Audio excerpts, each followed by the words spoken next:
شروع اللہ کا نام لے کر جو بڑا مہربان نہایت رحم والا ہے۔ طٰہٰ، اے نبی صلی اللہ علیہ وآلہ وسلم، ہم نے تم پر قرآن اس لیے نازل نہیں کیا کہ تم مشقت میں پڑ جاؤ، مگر ہر اس شخص کی نصیحت کے لیے نازل کیا ہے جو خوف رکھتا ہے۔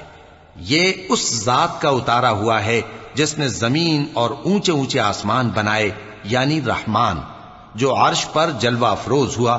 جو کچھ آسمانوں میں ہے اور جو کچھ زمین میں ہے اور جو کچھ ان دونوں کے بیچ میں ہے اور جو کچھ مٹی کے نیچے ہے، سب اسی کا ہے۔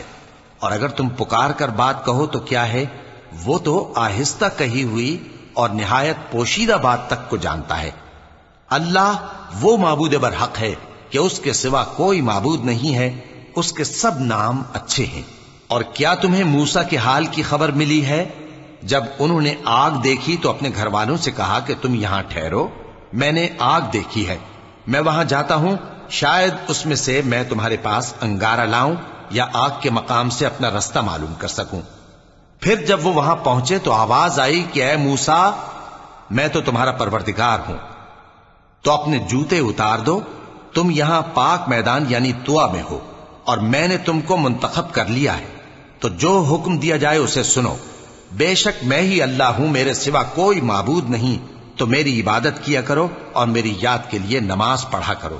قیامت یقیناً آنے والی ہے، میں چاہتا ہوں کہ اس کے وقت کو پوشیدہ رکھوں تاکہ ہر شخص جو کوشش کرے اس کا بدلہ پائے۔ تو جو شخص اس پر ایمان نہیں رکھتا اور اپنی خواہش کے پیچھے چلتا ہے، کہیں تم کو اس کے یقین سے روک نہ دے، تو اس صورت میں تم ہلاک ہو جاؤ۔ اور اے موسیٰ، یہ تمہارے داہنے ہاتھ میں کیا ہے؟ انہوں نے کہا، یہ میری لاٹھی ہے، اس پر میں ٹیک لگاتا ہوں اور اس سے اپنی بکریوں کے لیے پتے جھاڑتا ہوں، اور اس میں میرے اور بھی کئی فائدے ہیں۔ فرمایا کہ موسیٰ اسے زمین پر ڈال دو، تو انہوں نے اس کو ڈال دیا اور وہ یکا یک سانپ بن کر دوڑنے لگا۔ فرمایا کہ اسے پکڑ لو اور ڈرنا مت، ہم اس کو ابھی اس کی پہلی حالت پر لوٹا دیں گے، اور اپنا ہاتھ اپنی بغل میں دبا لو کہ وہ کسی عیب و بیماری کے بغیر سفید چمکتا دمکتا نکلے گا۔ یہ دوسری نشانی ہے تاکہ ہم تمہیں اپنے بڑے بڑے نشانات دکھائیں۔ تم فرعون کے پاس جاؤ کہ وہ سرکش ہو رہا ہے۔ کہا، اے میرے پروردگار، اس کام کے لیے میرا سینہ کھول دے اور میرا کام آسان کر دے، اور میری زبان کی گرہ کھول دے تاکہ وہ میری بات سمجھ لیں، اور میرے گھر والوں میں سے ایک کو میرا وزیر یعنی مددگار مقرر فرما، یعنی میرے بھائی ہارون کو۔ اس سے میری کمر کو مضبوط کر اور اسے میرے کام میں شریک کر، تاکہ ہم تیری بہت سی تسبیح کریں اور تجھے کثرت سے یاد کریں، تو ہم کو ہر حال میں دیکھ رہا ہے۔ فرمایا، موسیٰ، تمہاری دعا قبول کی گئی، اور ہم نے تم پر ایک بار اور بھی احسان کیا تھا جب ہم نے تمہاری والدہ کو الہام کیا تھا جو تمہیں بتایا جاتا ہے۔ وہ یہ تھا کہ اسے یعنی موسیٰ کو صندوق میں رکھو، پھر اس صندوق کو دریا میں ڈال دو، تو دریا اس کو کنارے پر ڈال دے گا، اور میرا اور اس کا دشمن اسے اٹھا لے گا۔ اور موسیٰ، میں نے تم پر اپنی طرف سے محبت ڈال دی، اور اس لیے کہ تم میرے سامنے پرورش پاؤ۔ جب تمہاری بہن وہاں فرعون کے ہاں گئی اور کہنے لگی کہ میں تمہیں اس کا پتہ دوں جو اس کو پالے پوسے، تو اس طریق سے ہم نے تم کو تمہاری ماں کے پاس پہنچا دیا تاکہ ان کی آنکھیں ٹھنڈی ہوں اور وہ رنج نہ کریں۔ اور تم نے ایک شخص کو مار ڈالا تھا تو ہم نے تم کو غم سے نجات دی، اور ہم نے تمہاری کئی بار آزمائش کی، پھر تم کئی سال اہل مدین میں ٹھہرے رہے۔ پھر اے موسیٰ، تم ایک اندازے پر آ پہنچے، اور میں نے تم کو اپنے کام کے لیے بنایا ہے، تو تم اور تمہارا بھائی دونوں ہماری نشانیاں لے کر جاؤ، اور میری یاد میں سستی نہ کرنا۔ دونوں فرعون کے پاس جاؤ کہ وہ سرکش ہو رہا ہے، اور اس سے نرمی سے بات کرنا، شاید وہ غور کرے یا ڈر جائے۔ دونوں کہنے لگے کہ اے ہمارے پروردگار، ہمیں خوف ہے کہ وہ ہم پر زیادتی کرنے لگے یا زیادہ سرکش ہو جائے۔ اللہ نے فرمایا کہ ڈرو مت، میں تمہارے ساتھ ہوں کہ سنتا اور دیکھتا ہوں۔ اچھا، تو اس کے پاس جاؤ اور کہو کہ ہم آپ کے پروردگار کے بھیجے ہوئے ہیں، تو بنی اسرائیل کو ہمارے ساتھ جانے کی اجازت دیجیے اور انہیں عذاب نہ کیجیے۔ ہم آپ کے پاس آپ کے پروردگار کی طرف سے نشانی لے کر آئے ہیں، اور جو ہدایت کی بات مانے اس کو سلامتی ہو۔ ہماری طرف یہ وحی آئی ہے کہ جو جھٹلائے اور منہ پھیرے اس کے لیے عذاب تیار ہے۔ غرض موسیٰ اور ہارون فرعون کے پاس گئے، اس نے کہا کہ موسیٰ، تمہارا پروردگار کون ہے؟ کہا کہ ہمارا پروردگار وہ ہے جس نے ہر چیز کو اس کی شکل و صورت بخشی، پھر راہ دکھائی۔ کہا تو پہلی قوموں کا کیا حال ہوا؟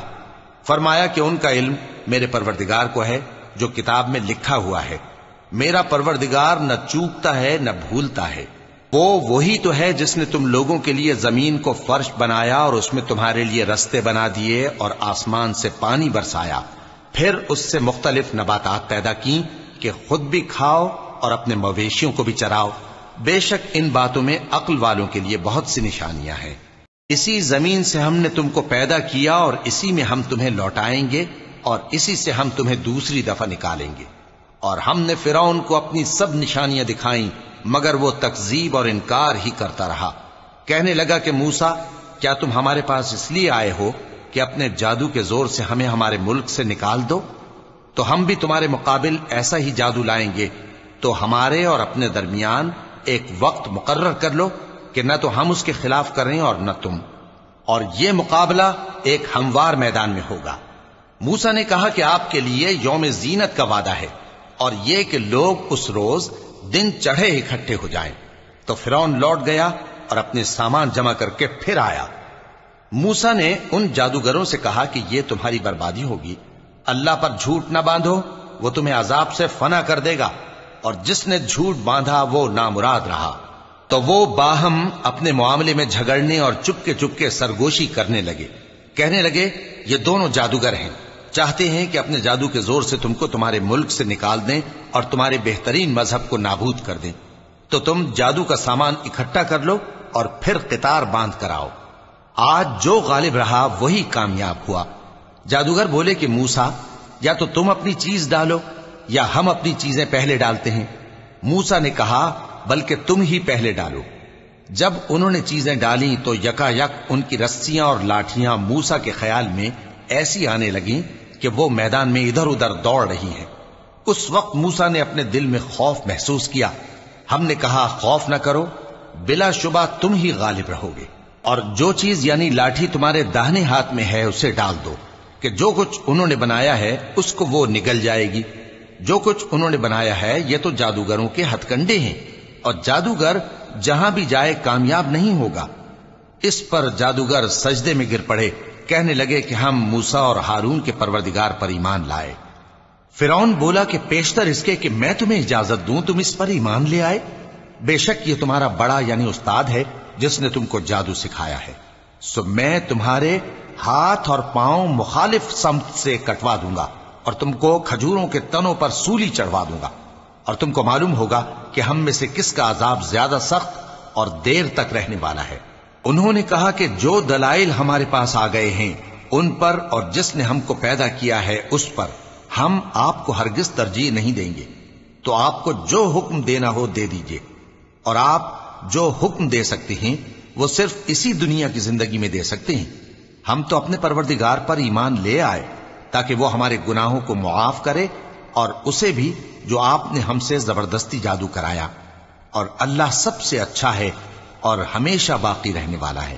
جو شخص اپنے پروردگار کے پاس گناہگار ہو کر آئے گا تو اس کے لیے جہنم ہے جس میں نہ وہ مرے گا نہ جیے گا، اور جو اس کے روبرو ایماندار ہو کر آئے گا اور عمل بھی نیک کیے ہوں گے تو ایسے لوگوں کے لیے اونچے اونچے درجے ہیں، یعنی ہمیشہ رہنے کے باغ جن کے نیچے نہریں بہ رہی ہیں، ہمیشہ ان میں رہیں گے، اور یہ اس شخص کا بدلہ ہے جو پاک ہوا۔ اور ہم نے موسیٰ کی طرف وہی بھیجی کہ ہمارے بندوں کو راتوں رات نکال لے جاؤ، پھر ان کے لیے سمندر میں لاٹھی مار کر خشک رستہ بنا دو، پھر تم کو نہ فرعون کے آ پکڑنے کا خوف ہوگا اور نہ غرق ہونے کا ڈر۔ پھر فرعون نے اپنے لشکروں کے ساتھ ان کا تعاقب کیا تو سمندر کی موجوں نے ان پر چڑھ کر انہیں ڈھانک لیا یعنی ڈبو دیا، اور فرعون نے اپنی قوم کو گمراہ کر دیا اور سیدھے رستے پر نہ ڈالا۔ اے آل یعقوب، ہم نے تم کو تمہارے دشمن سے نجات دی اور تورات دینے کے لیے تم سے کوہ طور کی داہنی جانب مقرر کی اور تم پر من اور سلوہ نازل کیا، اور حکم دیا کہ جو پاکیزہ چیزیں ہم نے تم کو دی ہیں ان کو کھاؤ اور اس میں حد سے نہ نکلنا، ورنہ تم پر میرا غضب نازل ہوگا، اور جس پر میرا غضب نازل ہوا وہ ہلاک ہو گیا۔ اور جو توبہ کرے اور ایمان لائے اور عمل نیک کرے پھر سیدھے رستے چلے اس کو میں بخش دینے والا ہوں۔ اور اے موسیٰ، تم نے اپنی قوم سے آگے چلے آنے میں کیوں جلدی کی؟ کہا وہ میرے پیچھے آ رہے ہیں۔ اور اے میرے پروردگار، میں نے تیری طرف آنے کی جلدی اس لیے کی کہ تو خوش ہو جائے۔ فرمایا کہ ہم نے تمہاری قوم کو تمہارے بعد آزمائش میں ڈال دیا ہے، اور سامری نے ان کو بہکا دیا ہے۔ اور موسیٰ غصے اور غم کی حالت میں اپنی قوم کے پاس واپس آئے اور کہنے لگے کہ اے قوم، کیا تمہارے پروردگار نے تم سے اچھا وعدہ نہیں کیا تھا؟ کیا میری جدائی کی مدت تمہیں لمبی معلوم ہوئی، یا تم نے یہ چاہا کہ تم پر تمہارے پروردگار کی طرف سے غضب نازل ہو، اور اس لیے تم نے مجھ سے جو وعدہ کیا تھا اس کے خلاف کیا؟ وہ کہنے لگے کہ ہم نے اپنے اختیار سے آپ سے وعدہ خلافی نہیں کی، لیکن ہم ان لوگوں کے زیوروں کا بوجھ اٹھائے ہوئے تھے، پھر ہم نے اس کو آگ میں ڈال دیا، اور اسی طرح سامری نے ڈال دیا۔ تو اس نے ان کے لیے ایک بچڑا بنا دیا، یعنی ایک بے جان جسم جس میں گائے کسی آواز تھی۔ تو لوگ کہنے لگے کہ یہی تمہارا معبود ہے اور یہی موسیٰ کا معبود ہے، مگر وہ بھول گئے ہیں۔ تو کیا یہ لوگ نہیں دیکھتے کہ وہ ان کی کسی بات کا جواب نہیں دیتا، اور نہ ان کے نقصان اور نفع کا کچھ اختیار رکھتا ہے؟ اور ہارون نے ان سے پہلے ہی کہہ دیا تھا کہ لوگوں، اس کے ذریعے تمہیں فتنے میں ڈال دیا گیا ہے، اور تمہارا پروردگار تو رحمان ہی ہے، تو میری پیروی کرو اور میرا کہا مانو۔ وہ کہنے لگے کہ جب تک موسیٰ ہمارے پاس واپس نہ آئیں ہم تو اس کی پوجا پر قائم رہیں گے۔ پھر موسیٰ نے ہارون سے کہا کہ اے ہارون، جب تم نے ان کو دیکھا تھا کہ گمراہ ہو گئے ہیں تو تم کو کس چیز نے روکا تھا؟ یعنی اس بات سے کہ تم میرے پیچھے چلے آؤ، بھلا تم نے میرے حکم کے خلاف کیوں کیا؟ کہنے لگے کہ اے ماں جائے، میری داڑھی اور سر کے بالوں کو نہ پکڑیے، میں تو اس سے ڈرا کہ آپ یہ نہ کہیں کہ تم نے بنی اسرائیل میں تفرقہ ڈال دیا اور میری بات کو ملحوظ نہ رکھا۔ موسیٰ نے فرمایا تو اے سامری، تیرا کیا حال ہے؟ اس نے کہا کہ میں نے ایسی چیز دیکھی جو اوروں نے نہیں دیکھی، تو میں نے فرشتے کے نقش پا سے مٹی کی ایک مٹھی بھر لی، پھر اس کو بچڑے کے جسم میں ڈال دیا، اور مجھے میرے جی نے اس کام کو اچھا بتایا۔ موسیٰ نے کہا جا، تجھ کو دنیا کی زندگی میں یہ سزا ہے کہ کہتا رہے کہ مجھ کو ہاتھ نہ لگانا، اور تیرے لیے ایک اور وعدہ ہے، یعنی عذاب کا جو تجھ سے ٹل نہ سکے گا، اور جس معبود کی پوجا پر تو جمع ہوا تھا اس کو دیکھ، ہم اسے جلا دیں گے، پھر اس کی راکھ کو اڑا کر دریا میں بکھیر دیں گے۔ تمہارا معبود تو اللہ ہی ہے، جس کے سوا کوئی معبود نہیں، اس کا علم ہر چیز پر محیط ہے۔ اس طرح ہم تم سے وہ حالات بیان کرتے ہیں جو گزر چکے ہیں، اور ہم نے تمہیں اپنے پاس سے نصیحت کی کتاب عطا فرمائی ہے۔ جو شخص اس سے منہ پھیرے گا وہ قیامت کے دن گناہ کا بوجھ اٹھائے گا۔ ایسے لوگ ہمیشہ اس عذاب میں مبتلا رہیں گے، اور یہ بوجھ قیامت کے روز ان کے لیے برا ہوگا، جس روز سور پھونکا جائے گا، اور ہم گناہگاروں کو یوں اکٹھا کریں گے کہ ان کی آنکھیں نیلی نیلی ہوں گی۔ تو وہ آپس میں آہستہ آہستہ کہیں گے کہ تم دنیا میں صرف 10 ہی دن رہے ہو، جو باتیں یہ کریں گے ہم خوب جانتے ہیں۔ اس وقت ان میں سب سے اچھی راہ والا یعنی عاقل و ہوش مند کہے گا کہ نہیں، بلکہ صرف ایک ہی روز ٹھہرے ہو۔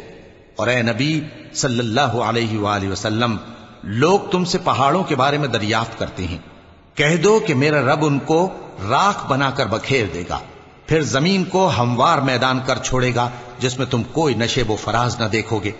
اس روز لوگ پکارنے والے کے پیچھے چلیں گے اور اس کی پیروی سے انحراف نہ کر سکیں گے، اور رحمان کے سامنے آوازیں پست ہو جائیں گی، تو تم ایک ہلکی آواز کے سوا کوئی آواز نہ سنو گے۔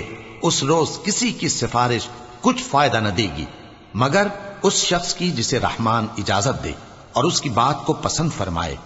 جو کچھ ان کے آگے ہے اور جو کچھ ان کے پیچھے ہے وہ اس کو جانتا ہے، اور وہ اپنے علم سے اللہ کے علم کا احاطہ نہیں کر سکتی۔ اور اس زندہ و قائم کے روبرو منہ لٹک جائیں گے، اور جس نے ظلم کا بوجھ اٹھایا وہ نامراد رہا، اور جو نیک کام کرے گا اور مومن بھی ہوگا تو اس کو نہ ظلم کا خوف ہوگا اور نہ نقصان کا۔ اور ہم نے اس کو اسی طرح کا قرآن عربی نازل کیا ہے، اور اس میں طرح طرح کے ڈراوے بیان کر دیے ہیں تاکہ لوگ پرہیزگار بنیں یا اللہ ان کے لیے نصیحت پیدا کر دے۔ تو اللہ جو سچا بادشاہ ہے، عالی قدر ہے، اور قرآن کی وحی جو تمہاری طرف بھیجی جاتی ہے اس کے پورا ہونے سے پہلے قرآن کے پڑھنے میں جلدی نہ کیا کرو، اور دعا کرو کہ میرے پروردگار مجھے اور زیادہ علم دے۔ اور ہم نے پہلے آدم سے عہد لیا تھا مگر وہ اسے بھول گئے، اور ہم نے ان میں ارادے کی پختگی نہ پائی۔ اور جب ہم نے فرشتوں سے کہا کہ آدم کے آگے سجدہ کرو تو سب سجدے میں گر پڑے مگر ابلیس نے انکار کیا۔ اس پر ہم نے فرمایا کہ آدم، یہ تمہارا اور تمہاری بیوی کا دشمن ہے، تو یہ کہیں تم دونوں کو بہشت سے نہ نکلوا دے، پھر تم تکلیف میں پڑ جاؤ۔ یہاں تم کو یہ آسائش ہے کہ نہ بھوکے رہو نہ ننگے، اور یہ کہ نہ پیاسے رہو اور نہ دھوپ کھاؤ۔ پھر شیطان نے ان کے دل میں وسوسہ ڈالا اور کہا کہ آدم، بھلا میں تم کو ایسا درخت بتاؤں جو ہمیشہ کی زندگی کا باعث ہو اور ایسی بادشاہت کہ کبھی زائل نہ ہو؟ سو دونوں نے اس درخت کا پھل کھا لیا تو ان پر ان کی شرم گاہیں ظاہر ہو گئیں، اور وہ اپنے اوپر بہشت کے پتے چپکانے لگے۔ اور آدم نے اپنے پروردگار کے حکم کے خلاف کیا تو وہ اپنے مقصد سے بے راہ ہو گئے۔ پھر ان کے پروردگار نے ان کو نوازا تو ان پر مہربانی سے توجہ فرمائی اور سیدھی راہ بتائی۔ فرمایا کہ تم دونوں یہاں سے نیچے اتر جاؤ، تم میں بعض کے دشمن ہوں گے، پھر اگر میری طرف سے تمہارے پاس ہدایت آئے تو جو شخص میری ہدایت کی پیروی کرے گا وہ نہ گمراہ ہوگا اور نہ تکلیف میں پڑے گا، اور جو میری نصیحت سے منہ پھیرے گا اس کی زندگی تنگ ہو جائے گی، اور قیامت کو ہم اسے اندھا کر کے اٹھائیں گے۔ وہ کہے گا کہ میرے پروردگار، تو نے مجھے اندھا کر کے کیوں اٹھایا؟ میں تو دیکھتا بھالتا تھا۔ اللہ فرمائے گا کہ ایسا ہی چاہیے تھا، تیرے پاس ہماری آیتیں آئیں تو تو نے ان کو بھلا دیا، اسی طرح آج ہم تجھ کو بھلا دیں گے۔ اور جو شخص حد سے نکل جائے اور اپنے پروردگار کی آیتوں پر ایمان نہ لائے، ہم اس کو ایسا ہی بدلہ دیتے ہیں، اور آخرت کا عذاب بہت سخت اور ہمیشہ باقی رہنے والا ہے۔ تو کیا یہ بات ان لوگوں کے لیے موجب ہدایت نہ ہوئی کہ ہم ان سے پہلے بہت سے فرقوں کو ہلاک کر چکے ہیں جن کے رہنے کے مقامات میں یہ چلتے پھرتے ہیں؟ عقل والوں کے لیے اس میں بہت سی نشانیاں ہیں۔ اور اگر ایک بات تمہارے پروردگار کی طرف سے پہلے صادر اور جزائے اعمال کے لیے ایک میعاد مقرر نہ ہو چکی ہوتی تو نزول عذاب لازم ہو جاتا۔ پس جو کچھ یہ بکواس کرتے ہیں اس پر صبر کرو، اور سورج کے نکلنے سے پہلے اور اس کے غروب ہونے سے پہلے اپنے پروردگار کی تسبیح و تحمید کیا کرو، اور رات کی کچھ گھڑیوں میں بھی اس کی تسبیح کیا کرو، اور دن کے مختلف اوقات یعنی دوپہر کے وقت بھی، تاکہ تم خوش ہو جاؤ۔ اور کئی طرح کے لوگوں کو جو ہم نے دنیا کی زندگی میں آرائش کی چیزوں سے نوازا ہے تاکہ ان کی آزمائش کریں، ان پر نگاہ نہ کرنا، اور تمہارے پروردگار کی عطا فرمائی ہوئی روزی بہت بہتر اور باقی رہنے والی ہے۔ اور اپنے گھر والوں کو نماز کا حکم کرو اور اس پر قائم رہو۔ ہم تم سے روزی کے خواستگار نہیں بلکہ تمہیں ہم روزی دیتے ہیں، اور نیک انجام اہل تقوی کا ہے۔ اور کہتے ہیں کہ یہ پیغمبر اپنے پروردگار کی طرف سے ہمارے پاس کوئی نشانی کیوں نہیں لائے؟ کیا ان کے پاس پہلی کتابوں کی نشانی نہیں آئی؟ اور اگر ہم ان کو پیغمبر کے بھیجنے سے پیشتر کسی عذاب سے ہلاک کر دیتے تو یہ کہتے کہ اے ہمارے پروردگار، تو نے ہماری طرف کوئی پیغمبر کیوں نہ بھیجا کہ ہم ذلیل اور رسوا ہونے سے پہلے تیرے احکام کی پیروی کرتے۔ کہہ دو کہ سب نتائج اعمال کے منتظر ہیں، سو تم بھی منتظر رہو، ان قریب تم کو معلوم ہو جائے گا کہ دین کے سیدھے رستے پر چلنے والے کون ہیں اور جنت کی طرف راہ پانے والے کون ہیں، ہم یا تم۔